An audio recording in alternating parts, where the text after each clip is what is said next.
Sometimes life leaves you in a place you never meant to be, trapped in a habit, tangled in regret, or drifting from the values you once held dear.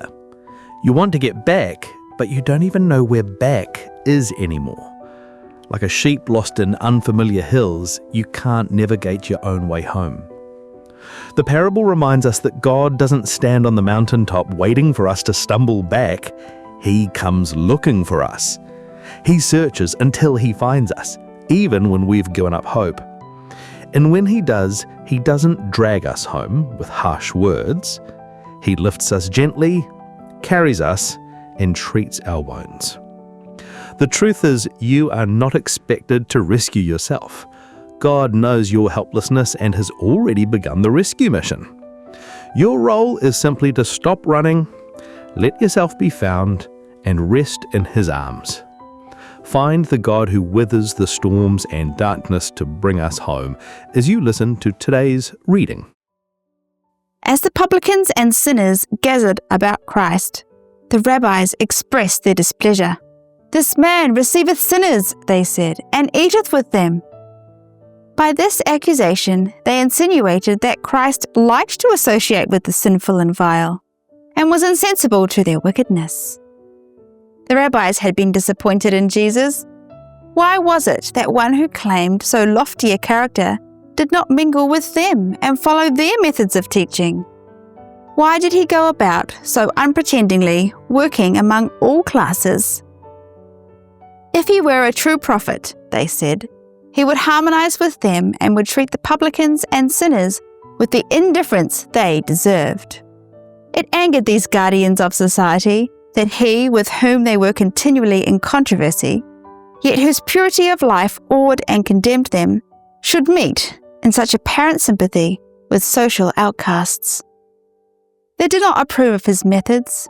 They regarded themselves as educated, refined, and preeminently religious. But Christ's example laid bare their selfishness. It angered them also that those who showed only contempt for the rabbis and who were never seen in synagogues should flock about Jesus and listen with rapt attention to his words. The scribes and Pharisees felt only condemnation in that pure presence. How was it then that publicans and sinners were drawn to Jesus? They knew not the explanation lay in the very words they had uttered as such a scornful charge. This man receiveth sinners. The souls who came to Jesus felt in his presence that even for them there was escape from the pit of sin. The Pharisees had only scorn and condemnation for them, but Christ greeted them as children of God, estranged indeed from the Father's house, but not forgotten by the Father's heart. And their very misery and sin made them only the more objects of his compassion. The farther they had wandered from him, the more earnest the longing, and the greater the sacrifice for their rescue. All this the teachers of Israel might have learned from the sacred scrolls, of which it was their pride to be the keepers and expounders. Had not David written, David, who had fallen into deadly sin, "I have gone astray like a lost sheep, seek thy servant"? Had not Micah revealed God's love to the sinner, saying, "Who is a God like unto thee, that pardoneth iniquity, and passeth the transgression of the remnant of his heritage? He retaineth not his anger forever, because he delighteth in mercy." The lost sheep. Christ did not at this time remind his hearers of the words of Scripture. He appealed to the witness of their own experience. The wide-spreading tableland on the east of the Jordan afforded abundant pasturage for flocks, and through the gorges and over the wooded hills had wandered many a lost sheep, to be searched for and brought back by the shepherd's care. In the company about Jesus there were shepherds, and also men who had money invested in flocks and herds, and all could appreciate his illustration. What man of you, having 100 sheep, if he lose one of them, does not leave the 99 in the wilderness and go after that which is lost until he find it? These souls whom you despise, said Jesus, are the property of God. By creation and by redemption, they are His, and they are of value in His sight. As the shepherd loves his sheep and cannot rest if even one be missing, so, in an infinitely higher degree, does God love every outcast soul. Men may deny the claim of God and His love. They may wander from Him. They may choose another master. Yet they are God's, and He longs to recover His own.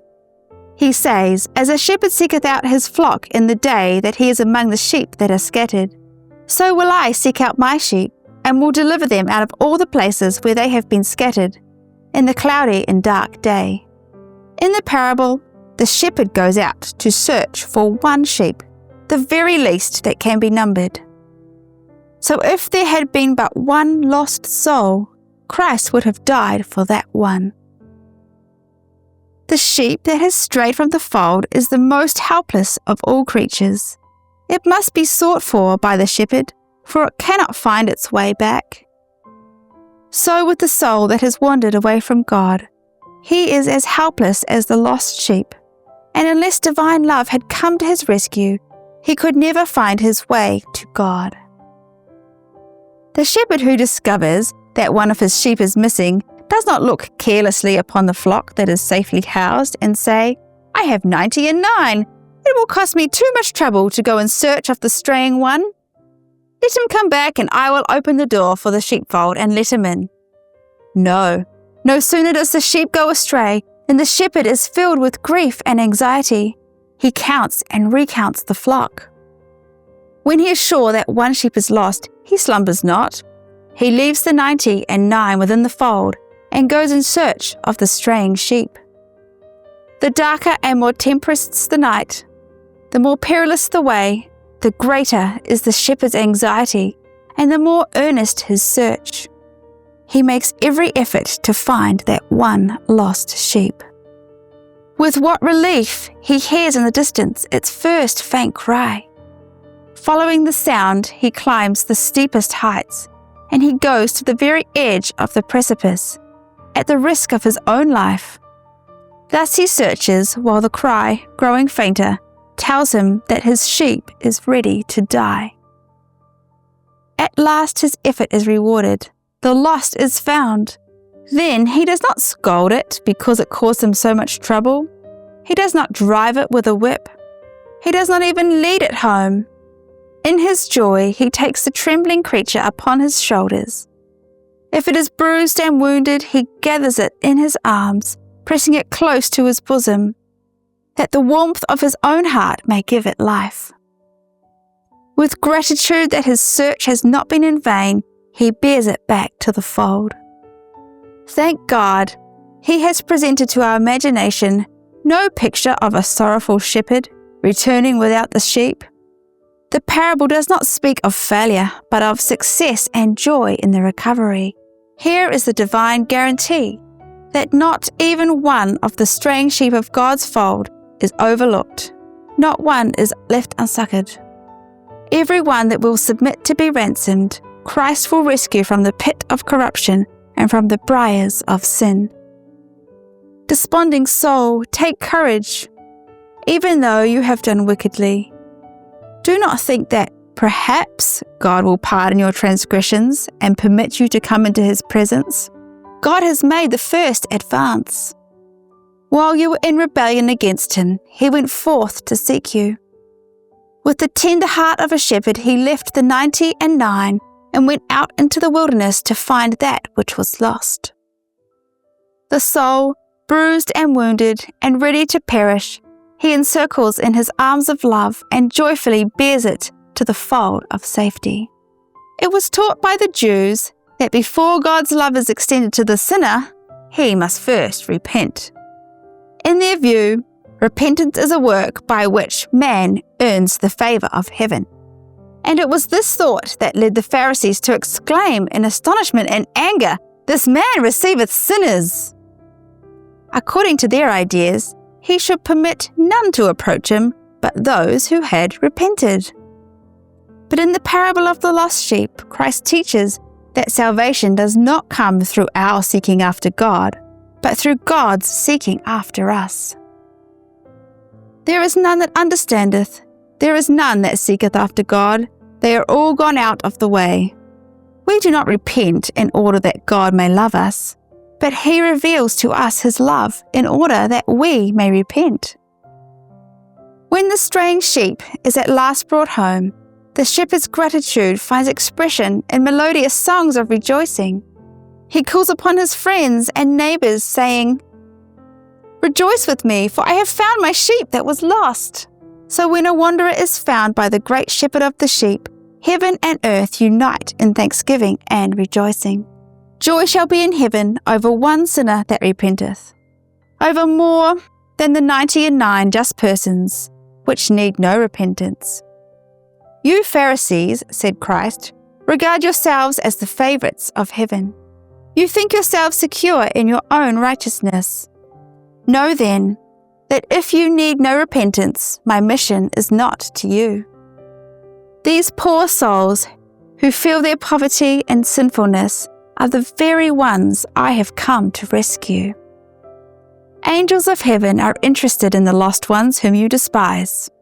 You complain and sneer when one of these souls joins himself to me, but know that the angels rejoice and the song of triumph rings through the heavens above. The rabbis had a saying that there is rejoicing in heaven when one who has sinned against God is destroyed. But Jesus taught that to God the work of destruction is a strange work. That in which all heaven delights is the restoration of God's own image in the souls whom He has made. When one who has wandered far in sin seeks to return to God, he will encounter criticism and distrust. There are those who will doubt whether his repentance is genuine, or will whisper, "He has no stability. I do not believe that he will hold out." These persons are not doing the work of God, but the work of Satan, who is the accuser of the brethren. Through their criticisms, the wicked one hopes to discourage that soul and to drive him further from the hope and from God. Let the repenting sinner contemplate the rejoicing in heaven over the return of the one that was lost. Let him rest in the love of God, and in no case be disheartened by the scorn and suspicion of the Pharisees. The rabbis understood Christ's parable as applying to the publicans and sinners, but it also has a wider meaning. By the lost sheep, Christ represents not only the individual sinner, but the one world that has apostatized and has been ruined by sin. This world is but an atom in the vast dominions over which God presides, yet this little fallen world, the one lost sheep, is more precious in His sight than are the 99 who went not astray from the fold. Christ, the loved commander of heaven, stooped from His high estate, laid aside the glory that He had with the Father in order to save the one lost world. For this He left the sinless worlds on high, the 90 and the 9 that loved Him, and came to this world to be wounded for our transgressions and bruised for our iniquities.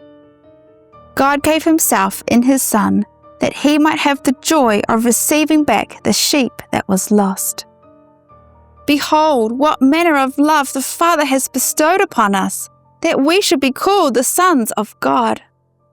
And Christ says, "As thou hast sent me into the world, even so I have sent them into the world, to fill up that which is behind of the afflictions of Christ, for His body's sake, which is the church." Every soul whom Christ has rescued is called to the work in His name for the saving of the lost. This work has been neglected in Israel. Is it not neglected today by those who profess to be Christ's followers? How many of the wandering ones have you, reader, sought for and brought back to the fold? How many of the wandering ones have I sought for and brought back to the fold? When you turn from those who seem unpromising and unattractive, do you realize that you are neglecting the souls for whom Christ is seeking? At the very time when you turn from them, they may be in the greatest need of your compassion. In every assembly for worship, there are souls longing for rest and peace. They may appear to be living careless lives, but they are not insensible to the influence of the Holy Spirit. Many among them might be won for Christ. If the lost sheep is not brought back to the fold, it wanders until it perishes. And many souls go down to ruin for want of a hand stretched out to save.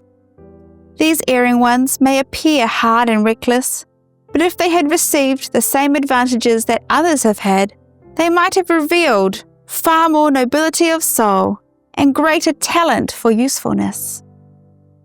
Angels pity these wandering ones. Angels weep while human eyes are dry and hearts are closed to pity. Oh, the lack of deep, soul-touching sympathy for the tempted and the erring. Oh, for more of Christ's Spirit and far less of self. The Pharisees understood Christ's parable as a rebuke to them. Instead of accepting their criticism of his work, he had reproved their neglect of the publicans and the sinners. He had not done this openly, lest it should close their hearts against him, but his illustration set before them the very work which God required of them, and which they had failed to do. Had they been true shepherds, these leaders in Israel would have done the work of a shepherd. They would have manifested the mercy and love of Christ. They would have united with him and his mission. Their refusal to do this had proved their claims of piety to be false. Now many rejected Christ's reproof. Yet to some his words brought conviction. Upon these, after Christ's ascension to heaven, the Holy Spirit came, and they united with his disciples in the very work outlined in the parable of the lost sheep.